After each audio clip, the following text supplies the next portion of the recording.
Эфирда яңалыклар программасы дәвам итәбез. Россиядә җәмәгать киңлекләре төзекләндерү буенча федераль акция бара. Республиканың 5 зур муниципалитетында җәмәгать киңлекләрен һәм ишек алларын төзекләндерү планына кертү өчен тавыш бирү оештырылды. Тавыш бирүчеләргә волонтерлар да булыша. Әлеге чара 30 майга кадәр дәвам итә. Хария Халитова да тавыш бирүдә катнашучыларга ярдәм итүче волонтерларның берсе. Озеленение просят, спортивные площадки просят. Яшелләндерүне, яшь үсентеләр утыртуны сорыйлар, балалар мәйданчыклар ясалуын телиләр. Буларның барысы да мөһим. Кешеләргә сыйфатлы, уңайлы яшәү мөхите булдыру. Төп максат шул.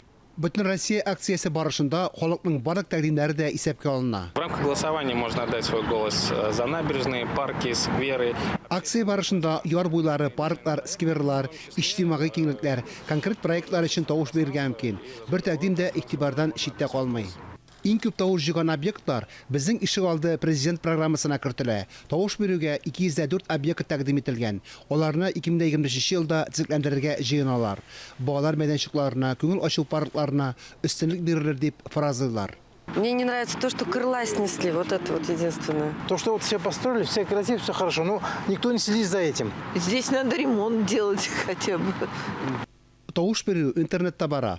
Анда Татарстан дәүләт хезмәтләре порталының хисап язмасы яки телефон номеры аша кергә мөмкин. Тавыш бирүдә кешеләрнең мөмкин кадәр күбрәк катнашулары мөһим. Каждый человек хочет жить в красивом, благоустроенном городе, чтобы дети играли на детских площадках, и чтобы из окна вид тоже радовал глаз. Все это зависит от нас. Бүтән Россия акциясе 30 майга кадәр дәвам итә. Фанис Мөхәммәтов, Булат Шакиев, Ира Хамидуллин, Татарстан яңалыклары.